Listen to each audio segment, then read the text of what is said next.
प्यारे देशवासियों, नमस्कार।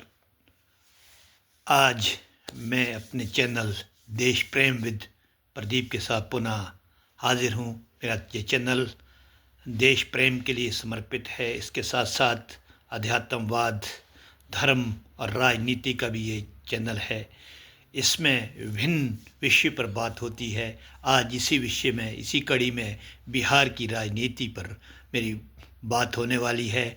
बिहार जो ज्ञान, शासन और धर्म की भूमि रही है, प्राचीन काल में जिसको सर्वश्रेष्ठ माना जाता था भारत में, राजा महाराजा ज्ञान का यहाँ जमावड़ा होता था, उसी बिहार के विषय पर आज बात हो रही है।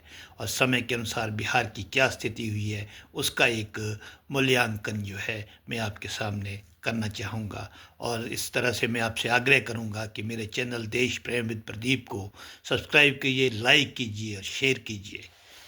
तो मित्रों, मैं आज बिहार के बारे में आपसे बात करना चाहता हूँ।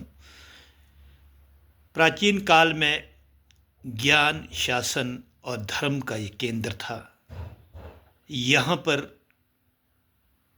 बहुत बड़े बड़े राजवंश हुए, बहुत बड़े बड़े राजनीति का ये केंद्र बना भारत में। आप जैसा कि जानते हैं कि मगध, जिसमें कि चंद्रगुप्त, अशोक जैसे महान वीर हुए। इसके अलावा गुप्त वंश, जिसमें चंद्रगुप्त, समुद्रगुप्त जैसे महान शासक हुए। समुद्रगुप्त जिसको भारत का नेपोलियन कहा जाता था। इसके अलावा आर्यभट्ट, वराहमिहिर, ब्रह्मगुप्त, कालिदास जैसे, विष्णु शर्मा जैसे महान जो साहित्यकार थे और लेखक थे, और इसके अलावा गणितज्ञ थे। इस धरती पर इन्होंने जन्म लिया, जो विश्व, भारत ही नहीं पूरे विश्व को ज्ञान का प्रचार और प्रसार करता था। उसी बिहार की आज एक अवलोकन मैं करना चाहता हूँ।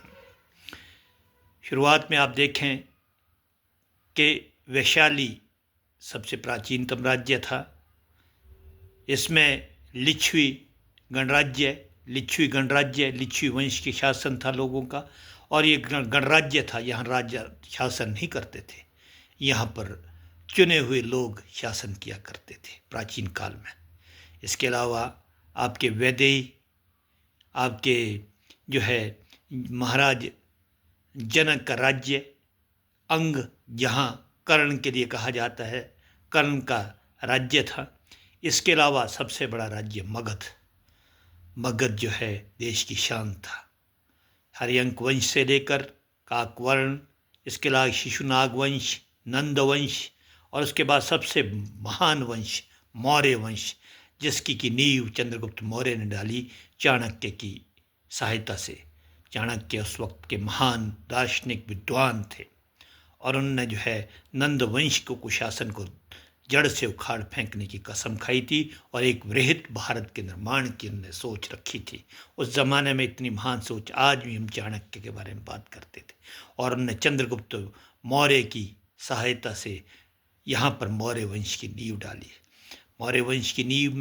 मौर्य वंश में इसके अलावा चंद्रगुप्त मौर्य के बाद बिंदुसार हुए, उसके बाद अशोक महान हुए। इसके अलावा चंद्रगुप्त जो है विक्रमादित्य जैसे अन्य जो है चंद्रगुप्त द्वितीय जैसे शासक हुए। इसके अलावा अगर हम बात करें गुप्त वंश में, चंद्रगुप्त द्वितीय हुए, गुप्त वंश में हुए चंद्रगुप्त द्वितीय, जिनके काल में कालिदास हुए। गुप्त वंश इसके बाद आया। समुद्रगुप्त महान शासक हुए, और उन्हीं के दरबार में बड़े बड़े विद्वान जो यहाँ पर रहते थे। मतलब मेरा कहने का मतलब है, इसका मैं विस्तार से अपने चैनल में दूसरी बार बताऊंगा, लेकिन आज मेरा ये विषय नहीं है। इसका एक संक्षेप में गुप्त वंश में कौन हुए, मौर्य वंश में कौन हुए, इसके अलावा काकवर्ण, शिशुनाग वंश में, हरियंक वंश में, ये नंद वंश में, इनका भी वर्णन किया जाएगा। लेकिन यहाँ पर मेरा बोलने का मतलब है कि भी यहाँ पर जो है इतने महान शासक हुए और महान विद्वान हुए। साथ ही साथ आप देखें, यही बिहार की धरती, इसी धरती में जैन धर्म और बौद्ध धर्म का उत्थान हुआ। गौतम बुद्ध के बौद्ध गया में गौतम बुद्ध को ज्ञान की प्राप्ति हुई, और अपना कर्म भूमि जो है गौतम बुद्ध ने यही बिहार की ये मगध की धरती को बनाया। इसके अलावा महावीर स्वामी का जन्म यहाँ हुआ, जिनने जैन धर्म को जो है 24वें तीर्थंकर हुए वर्धमान महावीर, और जैन वंश को जो है आगे बढ़ाया। बौद्ध धर्म तो यहीं से ही शुरू हुआ। बौद्ध धर्म ने क्या किया था आप देखें, जो समाज में विसंगतियां थी, ये अंधविश्वास था, रूढ़िवाद था, जात पात थी, ऊंच नीच थी, मूर्ति पूजा थी, या अन्य जो विसंगतियां थी, उनको दूर करने के लिए इन अवतारों ने जन्म लिया और इसके लिए इनने कार्य किया। और कर्म क्षेत्र कहाँ बनाया? ये बिहार की धरती। आज आप देख सकते हैं, जब 6ठी शताब्दी में इनका जन्म हुआ था, दोनों महापुरुषों का, ये अपने अपने धर्म के अपने अपने धर्म के जो है बहुत बड़े प्रचारक थे। उनकी जो है बौद्ध धर्म की नींव ही गौतम बुद्ध ने रखी थी। इसके अलावा महावीर स्वामी भी 24वें तीर्थंकर हुए हैं जैन धर्म के। तो ऐसे धरती पर जो है आज हम देखते हैं आज क्या हो रहा है। आज आप 2025 में हम जा रहे हैं। 6ठी शताब्दी में लगभग 2500 वर्ष पहले इन महात्माओं ने जन्म लिया और आज हम पुनः उसी युग में प्रवेश कर रहे हैं। ज्ञान का जो संदेश बिहार की धरती से विश्व को गया, यहाँ मैं बोलना चाहता हूँ, 2 महान विश्वविद्यालय भी हुए। नालंदा विश्वविद्यालय, जहाँ 10,000 विद्यार्थी पढ़ते थे, 2000 शिक्षक थे, विश्व के कोने कोने से यहाँ शिक्षा प्राप्त करने के लिए लोग आते थे। इसके अलावा विक्रमशिला विश्वविद्यालय, जहाँ से ज्ञान का प्रसार प्रसार पूरे भारत को, पूरे विश्व को गया, ये विश्वविद्यालय भी इसी बिहार के क्षेत्र में थे। ऐसे महान राज्य में आज हम 2500 वर्षों के बाद देखते हैं पुनः उसी स्थिति में बिहार आ गया है। आज चुनाव देखिए आप, अभी 6 और 11 नवंबर को चुनाव होने वाले हैं, तो जात पात के नाम पर चुनाव लड़े जाएंगे। पुनः यहाँ पर तो प्रभु से हम कहते हैं, प्रभु एक ऐसे अवतार की आवश्यकता है, ऐसे महापुरुषों की आवश्यकता है जो जात पात के बंधन से इस राज्य को मुक्त करे, हमारे देश को मुक्त करे। हमारे देश को जब तक जात पात के इन बंधनों से मुक्त नहीं किया जा सकता, तो हम सही तौर पर नहीं मान सकते कि हम जो है सही तौर पर एक आज़ाद देश में रहते हैं। स्वतंत्रता क्या होती है? स्वतंत्रता सभी जगह जाने आने की स्वतंत्रता होती है, सबको अपने कार्य करने की स्वतंत्रता होती है, अपने धर्म को मानने की स्वतंत्रता होती है। लेकिन जो है हमारे देश को रूढ़िवादी और ऐसे विचारों में हमारे देश को, हमारे लोगों को उलझा दिया गया है कि लोग उससे बाहर नहीं निकल पा रहे हैं। जातपात के नाम चुनाव लड़े, कितने % लोग हैं? अब बिहार की बात करें, 2 मुख्य दल यहाँ पर लड़ रहे हैं, NDA और UPA महागठबंधन जिसको कहा गया है। महागठबंधन में देश की सबसे बड़ी पार्टी जिसको कहा जाता था कभी कांग्रेस, आज अपने बहुत बुरे दौर से गुजर रही है। वो जो है चुनाव लड़ने जा रही है राष्ट्रीय जनता दल के साथ, तेजस्वी के साथ। तेजस्वी जिनको के एक प्रकार से लालू प्रसाद यादव के छोटे बेटे जो है तेजस्वी यादव, जिसको मुख्यमंत्री के रूप में पेश किया गया है। इसके अलावा दूसरे दल में आप देखें, जनता दल यूनाइटेड है, जिसमें नीतीश कुमार जी है, काफ़ी वृद्ध व्यक्ति है, और उनके साथ भारत का जो सबसे बड़ा दल है भारतीय जनता पार्टी, उनको सामने रखकर, उनके चेहरे को सामने रखकर चुनाव लड़ रहा है। अब क्या कारण है? भारतीय जनता पार्टी अलग से चुनाव नहीं लड़ पा रही, कांग्रेस अलग से चुनाव नहीं लड़ पा रही। तो मैं आप पृष्ठभूमि में थोड़ा भी जाना चाहता हूँ। 1947 के बाद जब देश आज़ाद हुआ, आज़ादी के बाद जब संविधान बना, संविधान 26 जनवरी 1950 को जब संविधान लागू हुआ, संविधान ने आरक्षण की बात की और छूट की बात की। ये था भी सही, एक प्रकार से काफ़ी पिछड़ापन था, शोषण था, और समाज में जो है छुआछूत की भावना भी थी।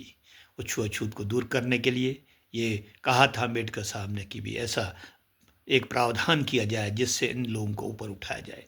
लेकिन हमारे देश के राजनेता इन्हीं, मुझे कहते हुए कोई संकोच नहीं है, अपने आप तो पैसा बनाते रहे। भ्रष्टाचार तो आप सभी जगह सुनने को मिलता है, बहुत चरम सीमा पर रहा है। सिर्फ मोदी शासनकाल में भ्रष्टाचार की बातें थोड़ी कम सुनने को मिल रही है, लेकिन भ्रष्टाचार फिर भी बहुत ज़्यादा है। भ्रष्टाचार से अपना पैसा कमाया, धन कुबेर बन गए। बहुत बड़े बड़े जो छोटे छोटे जो लोग थे, जो थोड़े शिक्षा ग्रहण करते, आज करोड़ों अरबों के मालिक बन गए और आम जनता को जात पात में लड़ा कर रख दिया और जात पात एक अस्त्र के रूप में काम करना शुरू किया। राजनीति का एक अस्त्र बना दिया जात पात को। अब जात पात के नाम पर समाज को बांट दिया गया और जो 10-20 साल के लिए जो व्यवस्था हो सकती थी, उस व्यवस्था को ऐसा किया कि आज समाज में बाहर नहीं निकल पा रहा है और विदेशी जो है भारत में तोड़ने के लिए जात पात और धर्म का सहारा ले रहे हैं। अब कई लोग कहते हैं कि भाई जात पात के नाम पर तो लड़ेंगे। जात पात तो बिहार और यूपी में तो सबसे ज़्यादा ये जात पात की भावना चुनाव के लिए सामने आती है।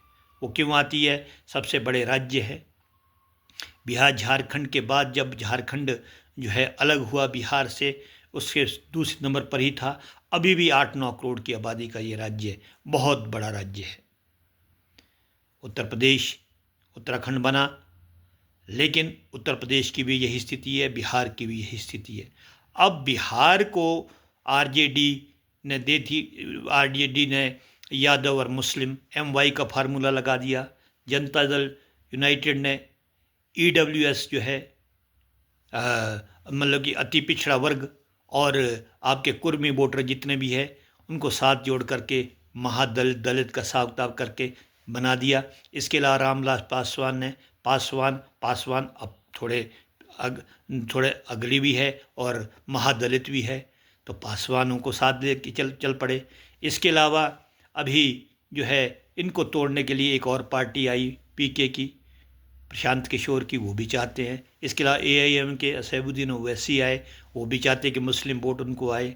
इसके अलावा एक मुकेश सहानी है जो कि नीचे बॉम्बे से आए थे, उन्होंने जो है अपने एक अलग से अपनी पहचान बनाने की कोशिश की।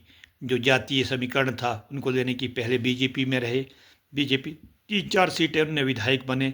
अब इसके बाद अब उनने BJP का 2022 में साथ छोड़ा, अब ये इधर राष्ट्रीय जनता दल के साथ खड़े हो गए हैं। अब 2 दल सामने आ गए हैं, 2 पार्टियां हैं लगभग। प्रशांत किशोर की पार्टी तो शायद ही ज़्यादा कुछ कर पाए, आम आदमी पार्टी भी बहुत ज़्यादा कर नहीं पाएगी, और AIM जो है मुस्लिम जो है AIM जो है सैबुद्दीन ओवैसी की, उसका भी कोई प्रभाव नहीं है।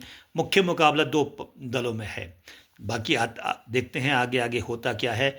लेकिन राष्ट्रीय जनता दल ने अभी चलाया था, ने जो है महागठबंधन ने वोट चोर वोट चोर वोट चोर ऐसे ऐसे नारे देकर अपने आप को, अपने कद को छोटा करने की कोशिश की है। पहले मेरी एक छवि थी, मैं इस तेजस्वी को ये समझता था कि यह बहुत ही अनपढ़ व्यक्ति है, अनपढ़ ही मानना चाहिए, जो 9वीं भी नहीं कर सका, अनपढ़। लेकिन समय के साथ साथ मैं आजकल उनकी प्रेस कॉन्फ्रेंस देखता हूँ, उनके भाषण देखता हूँ, तो भाषण से कहीं ऐसा नज़र नहीं आता ये व्यक्ति जो है अनपढ़ होगा। अब परिपक्व व्यक्ति के रूप में सामने आ चुका हो। अब यूनाइटेड, ये जनता दल यूनाइटेड में चेहरा जो है, अब नीतीश बाबू जब वृद्ध हो चुके हैं, कई बार भूल जाते हैं, लेकिन BJP के पास कोई चेहरा नहीं है। सुशील मोदी जी अब रहे नहीं हैं। जॉर्ज फर्नांडीज जो है जनता यूनाइटेड के, वो भी अब चले गए हैं। तो ऐसे जनता दल यूनाइटेड के पास भी ललन सिंह है, ये भी ज़्यादा इसमें चल नहीं रहे हैं। तो ऐसे में अभी कोई चेहरा इनके पास नीतीश बाबू के अलावा कोई है नहीं, तो इसलिए नीतीश बाबू के चेहरे पर चुनाव लड़ा जा रहा है। तो मुकाबला बहुत कांटे का टक्कर होने वाली है, मेरा ये मानना है।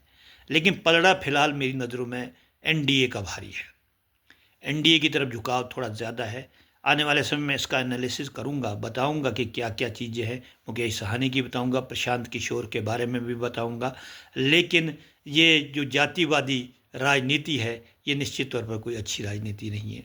पहले कांग्रेस ने आज़ादी के बाद 60 और 70 के दशक में ये राजनीति की थी, 80 के दशक तक समझिए ये राजनीति की थी, जाति और धर्म की, मुस्लिमों को और दलितों को अपने साथ लेकर चलने की बात की थी, और इन्होंने इसको बढ़ावा दिया था। जिस तरह से मुस्लिमों को, जो गरीब मुस्लिम थे या गरीब आरक्षण वाले लोग थे जिनको आरक्षण मिलता था, वो गरीब बेचारे कोई फ़ायदा नहीं उठा सके। उसका फ़ायदा सिर्फ वही लोग उठाते थे जो अमीर थे, और आज भी वही उठा रहे हैं। ऊंचे ऊंचे पदों पर तो गरीब बैठ ही नहीं सकता। गरीब गरीब है, गरीबों को किस तरह से भी शोषित करके जो है, किस तरह से भी जो है उनके अपने साथ ले करके, उनको बरगला करके, इमोशनल ब्लैकमेलिंग करके ये लोग अपने साथ लाते हैं, कोई भी दल हो। तो इस तरह से हिंदू वोट पर जब कब्जा, लगभग जो बड़े ऊपरी तबके के वोट है उस पर तो पूरा पूर्ण कब्जा एक प्रकार से भारतीय जनता पार्टी का मान लिया जाएगा। तो अब क्या है, अब देश को बांटने के लिए मुस्लिम मुस्लिम तो मुस्लिम भी, क्योंकि मुस्लिम बहुत कम है। बिहार में 17% मुस्लिम है, पूरे भारत में भी 18% मुस्लिम है। तो 17% मुस्लिम से सरकार नहीं बन सकती। यादव जो है 15% है, 15 और 17 मिलकर 32% हो गए। कुछ और वोट चाहिए, 32% में सरकार नहीं बनती, लगभग 40 से 45% तो वोट चाहिए। इसके लिए तोड़ फोड़ की जा रही है, कैसे जाति फैक्टर में तोड़ा जाए, ये प्रयास हो रहे हैं। और ऐसे प्रयास जो है देश हित में तो कदापि नहीं है, ये मैं आपको बता दूं। जाति पाति जब तक समाप्त नहीं हो जाती, देश एक नहीं हो सकता। लेकिन सनातन धर्म जो है, सनातन धर्म की अगर हम बात करते हैं, मनुवादी या अम्बेडकरवादी की बात करते हैं, ये बात मिथ्या है, ये कुछ भी नहीं है। एक दिन सब ने एकजुट होना है, जिनने जाना है, जो भारत में ही आकर के जो काफ़ी लोग जो है मुसलमान, जो कमज़ोर वर्ग के लोग थे, जो इस्लाम परिवर्तित हो गए, कई अच्छे वर्ग के भी हुए होंगे। तो वैसे भी जो है सनातन धर्म तो प्रचारक धर्म नहीं है। ये जो ईसाई है, इस्लाम है, और यहाँ तक कि बुद्धिस्ट है, ये सब प्रचारक धर्म है। जैन धर्म और सनातन जो है ये धर्म प्रचारक धर्म नहीं है, हिंदू धर्म प्रचारक नहीं है। इसलिए ये आत्मसात करता है। अब प्रचारक धर्म की वजह से प्रचार किया होगा तो चले गए, तो इस तरह से भारत में मुस्लिम उधर चले गए, तो अभी भी कही जाएंगे तो, लेकिन सनातन धर्म पर आँच आने वाली नहीं है। और सनातन धर्म की जो ताकत है वो कम भी नहीं होने वाली है। इसलिए सनातन, और सबसे बड़ी बात है, मोदी जी पर हमें पूरा गर्व है। मोदी जी चाहे माने कोई ना माने, लेकिन मैं मानता हूँ, मुझे शिक्षित ना कहें कुछ भी ना कहें, लेकिन मैं ये मानता हूँ कि मोदी जी जात पात के बिल्कुल विरुद्ध है। वो ऐसा चाहते हैं कि गरीबों को न्याय मिले और जात पात देश से समाप्त हो। लेकिन देश में जब जात पात को बढ़ावा दिया जाता है, अगर कोई थोड़ी भी बात मुंह से निकाल देता है कि हम जात पात को ख़त्म करके गरीबों को उठाएंगे, तो वो जात पात विरोधी मान लिया जाता है। ये एक विडंबना है इस देश की। ऐसी विडंबना जो है वो समय के साथ साथ जब सारे नेता बैठेंगे तभी ये जात पात को सुलझाया जा सकता है। लेकिन मोदी जी में ये छवि ज़रूर है, अवश्य ही है। वो जात पात को समाज से बिल्कुल निकालना चाहते हैं। इसी के कारण प्रभु की कृपा उन पर है। जब भी वो बोलते हैं उसी बात पर बोलते हैं। भले ही उनकी बातों में विसंगतियां हैं, वैमनस्य भी नज़र आता है, कई बार विरोध भी नज़र आता है, लेकिन विरोध करना राजनीति का स्वभाव बन चुका है, देश की राजनीति। अदरवाइज़ वो चाहते हैं कि देश से जात पात समाप्त हो और सब लोग जो है, गरीबों को उनका न्याय मिले, आरक्षण मिले, लेकिन मिले गरीबों को, न्याय मिले, हर वर्ग के नियमों को, जात पात कंप्लीटली समाप्त हो, देश से जो है ये विसंगतियां मिटें, देश एक हो, एक सूत्र में बंद कर देश आगे बढ़े। ऐसा मोदी जी का विचार है, हमारा भी विचार है। हम इसीलिए उनकी प्रशंसा करते हैं। सब भारतीय जनता पार्टी की मैं बात नहीं करता, अकेले मोदी जी की चेहरे पर मैं बात करता हूँ, बाकी सबकी बात नहीं करता। समाज में जहर घोलने वाले बहुत लोग हैं, सब वर्ग के लोग हैं, ऐसा नहीं है। समाज को तोड़ के रखना, पर उल्लू सीधा करना, चल पैसा कमाते हैं, गरीबों को गरीब रखते हैं। अगर गरीबी को मिटाना है, बिहार को ऊंचा उठाना है, तो देश की मुख्य धारा से जुड़ना होगा। एक ऐसी सरकार लानी होगी जो देश हित में काम करे और लोगों को न्याय मिले। आने वाला 14 नवंबर ये बता देगा कि क्या होने वाला है। तो इन्हीं शब्दों के साथ मैं ज़्यादा ना कहता हूँ, सिर्फ एक बार आपको कहता हूँ कि मेरे यूट्यूब चैनल देश प्रेम विद प्रदीप जो है उसको सब्सक्राइब करें।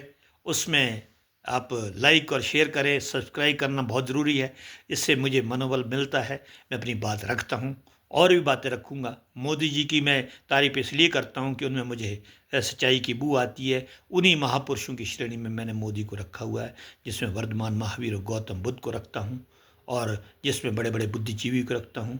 क्योंकि मोदी जी ने अपना जीवन पूर्णतः समर्पित किया। कोई परिवार नहीं है, जो परिवार है उनके लिए भी उन्होंने कोई काम नहीं किया है। वो सिर्फ देश के हैं, देश के लिए काम कर रहे हैं, ऐसा मेरा मानना है। इसलिए मैं मोदी जी को मानता हूँ।